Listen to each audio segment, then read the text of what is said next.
Sup nerds, I just remembered that I forgot to make a video on this. So a couple days ago I was on my college campus. I know, crazy, woke, trans girl at college. Okay, so I was on campus and I'd gotten out of my class, was walking to go get some food, cause hungry, like to get food on campus, and I see like two guys sitting on a bench with a sign that says, I think it was political correctness is censorship. And they had like a chair set out in front of them. You could go up and debate them. So I was like, you know what? Why not? Let's go up and talk. So we talked about like censorship and a bunch of other things like the legality of porn and gun control. We talked about a lot of different stuff for a little while. I think I sat down just in that chair for like an hour. I don't remember too much because this was a few days ago. Um, I remember one of the first things we did talk about was gun control. With gun control, they're conservative, very pro-gun. So I mentioned how, like, personally, I do believe in just no guns. Australia is a perfect example of that, which I did mention in the debate. Australia had a lot of guns, just like America. And then they did a buyback program. They took all the guns back. Not nearly as many shootings as America. They made the point that if you do like a federal buyback program, get rid of all the guns, that's just going to leave only bad guys with guns. But that's not entirely true. Maybe like for a short period of time it could be it. But as I said, Australia is a great example of that. America is the only place in the world that really has this gun violence issue. We have other places in the world where they can also illegally get access to guns. They also have mental health issues, but America is the only one that has a real issue with that. But that wasn't quite what we had like sat down to discuss, so it was one of those things where I was like, I can see where you're coming from. I just don't think it works out in practice because they were arguing it's needed for self-defense and if like you might need it in case like a tyrannical government takes control, which I mean, we're already there. Why do we have a second amendment if like we there's no organized militias? Anyways, that's besides the point. I I don't like violence. That was one of the things we talked about cuz this was after Charlie Kirk was killed. And I'm personally against violence of any sort. Gun violence in particular. That's why we ended up talking about gun control. We were mentioning how, like, violence does happen in America by the hands of guns. Overwhelmingly. Which is not a big issue anywhere else in the world, except for here. But, I get it. Saying I want to ban all guns is a pretty extreme thing to just come out of the gate and say, so what I'm in support of is gun control at the start. We kind of, have background checks. I don't think that people who have a criminal history or extensive mental health issues should be able to just go buy a gun. I think that's bad. I mean, it's crazy. I think we should have at least sensible gun laws in this country. And why would you need an assault rifle? I can understand wanting a hand pistol for self-defense, but you don't need like a semi-automatic machine gun, basically. So, anyways, besides the point, we ended up getting back on track with censorship. So, we do agree on some things when it comes to censorship. I think at the end of the day, most people don't think censorship is good. Even the conservatives I was debating were able to like concede that stuff, like Nick Fuentes. that's too far. People who like openly identify as neo-Nazis shouldn't be platformed. And I think that's pretty common sense. I don't think people saying that they love Hitler or things like that, I don't think they should be platformed. But that is, in a form, censorship. And what things end up coming down to when talking about censorship is I believe in the personal freedom of others, but personal freedom can only be done at the extent that it doesn't limit the personal freedom of other people. Like, you could say, oh, I want to go kill someone. That I should be allowed to do that because that's freedom. But that limits that person's freedom because they're dead, right? So from a purely like freedom of choice perspective, I think that you shouldn't be allowed to do things that limit the freedom of other people. With that being said, freedom of speech does not mean freedom of consequence. What freedom of speech is and censorship is on a federal level. The government shouldn't be able to throw you in jail for saying that you don't like something. That is censorship. But if you are a like Holocaust denier or anti-vax misinformation spreader, you can get banned from a platform. I think that's fine because that's the platform's choice. I think when it comes to freedom of speech and censorship, the government shouldn't really step in there unless it's misinformation or hate speech, things that incite violence and that sort of thing. But just because people get angry at you doesn't mean it's censorship. That is them expressing their free speech in a reaction to yours. So if someone said, I think being trans should be illegal, I don't think you should get put in jail for that. That would be censorship. But if your family members say, hey, that's kind of messed up, we don't like that you think that being trans should be illegal, and they like don't invite you to Thanksgiving or something like that, that's fine. That's their choice, you know?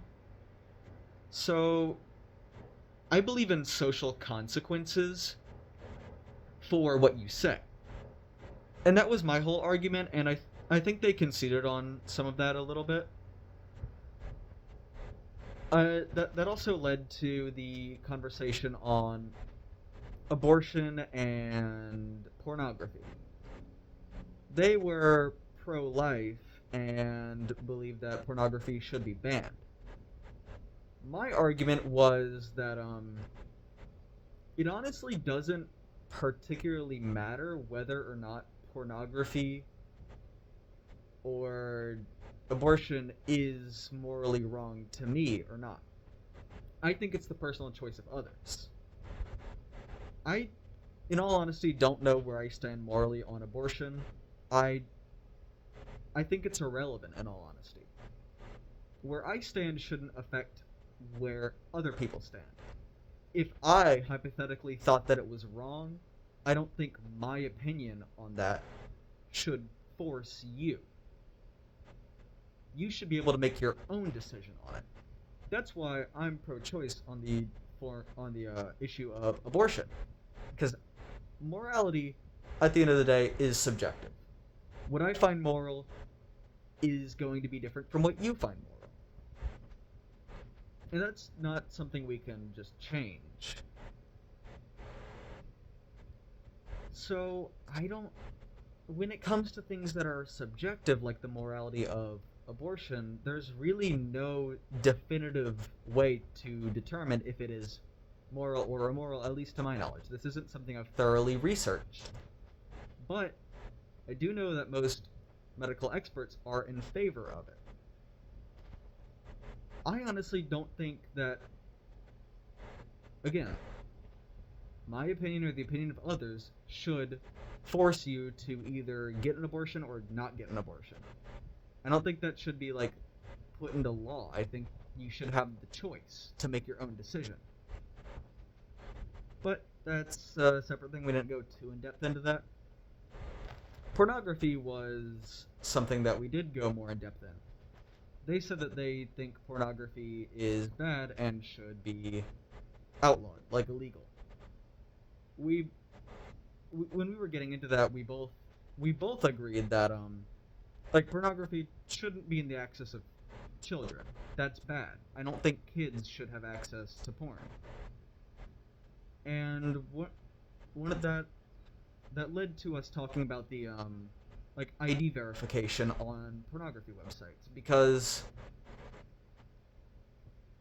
that is a difficult thing. I don't quite know where I stand, because I do believe in personal freedom. I think you shouldn't have to provide your ID to a website that you don't fully trust. It's kind of dangerous in a way to provide your legal government ID to a corporation or website. They're prone to being hacked, so you can get doxxed, they can sell your information to others. It's a big issue. But I also don't think kids should be accessing porn. That's bad. So I don't know what the solution to that is, and that's something I said in the debate. But as far as outlawing pornography completely, I think that is stupid. Whether or not pornography is wrong or right is irrelevant. It's a question of personal freedom. I view it kind of like alcohol or tobacco. Is it bad for you? Sure. Should you be allowed to do it? If you're an adult, I don't see why not. You have freedom. You can exercise that as long as it's not hurting other people. If your choices are harmful to yourself, you can still make those choices.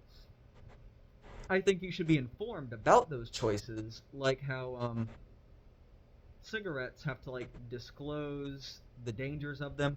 I think pornography should be the same. I think it should be upfront about the risks, the addiction to it, different things like that.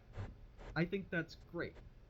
Being public and upfront about the risks of pornography, tobacco, alcohol. But it's your choice at the end of the day. If you want to do something that is harmful, I shouldn't stop you, because you're free to do whatever. As long as it's not hurting other people. If I were to start vandalizing a wall at, I don't know, public hospital, start like drawing bad words on it or something, slurs, that is not great, because, you know, first of all, that's defacing property. And second of all, it does, in some ways, violate the freedom of others, because it can... I'm trying to explain things. It can, like, as I said, deface property. The people who own the hospital bought the property, they own it, I am defacing and devaluing what they own. It's like if I ran up to a kid and, like, broke their toy. I could say, oh, that's my freedom, but no, I just limited the freedom of that kid to play with that toy. You know, I think that's a better example. So we had a good discussion on that, and partway through our debate, like, a group of people walked up to us and, like, started filming, and, like, messed with the guy I was debating. And when I said, dude, I'm just here to debate, they also gave me the middle finger for some reason, and I'm like, okay. I ran into the kid I was debating, I think it was earlier today, and found out those people who, like, went up to us and filmed us, they don't even go to my college. They just showed up. I don't know who they are, or why they just walked up to me and the kid I was debating. They just walked up, started harassing us. for no reason. I don't even think it was because of the sign or the debate. I think they just wanted a video. So there's a video of me out there just looking confused, I guess. So afterwards, I noticed someone else was waiting to take a turn debating. So I got up, grabbed some food, and didn't particularly think of it too much. I mean, I told my friends about it because it was kind of entertaining. And one of my friends called me like the anti-Charlie Kirk, which I thought that was funny. I'm like the woke Charlie Kirk, the trans one. Ooh. I kind of like that. I do like debates and arguments. I'm fairly good at it. I'm pretty stubborn. So I'm trying to get into that kind of thing. So that was fun. And then I think it was earlier today there was Turning Point USA on my campus. I saw it and was like, oh. I don't like Turning Point USA or Charlie Kirk for that matter. I think they are hate and fearmongers. The disgusting things that I've heard from Charlie are insane. And what I find personally difficult is I'm a Christian and trans. And the amount of hate that I see coming from conservatives in the name of God, it sucks. I really, really don't like it. So that's been something I've always had to struggle with, and seeing it from Charlie Kirk and Turning Point USA and the Trump administration, it's been a little difficult. So I saw Turning Point USA, and I don't like going up and harassing people. I think that's not good. I think that's rude. Doesn't really help your point either. So I went up to them, and there was like some lady at the booth with like a red hat. I thought it was MAGA, but then I looked closer, and it was a Charlie Kirk MAGA hat. It said something about Kirk on it. I don't remember where in the MAGA slogan it was, but they like shoehorned it in. It was kind of dumb. So I walked up to the lady and I was like, "I'll pray for you." And then she looked at me and she's like, "Thanks." And then I said, "Yeah, I'm sorry you have to be part of this." And then I could like see a little bit of like a change in expression, like, "Oh, you're not on my team." And then I walked away. It was kind of funny. I mean, I do hope the best for those people. I think what they're doing is wrong and sinful. I don't think you should be using the Lord's name to spread hate and vitriol. I don't think it should be used to divide us. I don't think it should be used to demonize marginalized communities. It sucks. But I can do my best to lead by example. So that's been my experience with conservatives on campus so far. We'll see where it goes. I'm gonna try and do like some more debates and stuff. See where that goes. Become like the woke Kirk. That'd be kind of fun. I'll let you guys know if I get like shot or something. Unless that kills me, then I won't be able to let you guys know. See ya. Bye bye. I'm mostly joking, by the way. I'm pretty safe. I don't like stupidly endanger myself. So I think the chances of me getting shot are they're pretty low. But being called a slur, I'd say that's up there. Haven't had it happen yet, but I am excited. It'll be a fun story when like someone just harasses me. I like having experiences that I can share online. It probably won't be that fun in the moment, but I do like kind of documenting my experiences and journey like this. It's been very fulfilling and very fun to just have something out there that people can connect to, relate to, get informed by. Just something to be a bit more open and vulnerable. I have another video planned. It's going to be a lot more thorough and prepared than I usually am. I don't really have scripts here, usually. Like, there, there's nothing there. There's no script. I'm just going off the top of my head. Like, I'm in my bed right now. Like, I don't know. I don't know what to tell you. But yeah, I have one it's gonna be really important to me. It's my experiences and opinions on Christianity specifically. Because I am a Christian, but also trans. I've been a Christian my entire life. I was raised Christian. I was baptized. I've been to Christian camps. I've been to multiple churches. So I do want to document pretty much my life story when it comes to that, as well as my thoughts on it and how they've changed over time. But that's something that I want to get right. That's not something I just want to list off.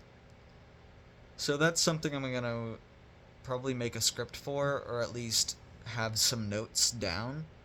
Topics I want to cover, my general story. So I don't know when I'll do that. Maybe not even soon, but it's planned, and I want to talk about it. Thank you, bye bye.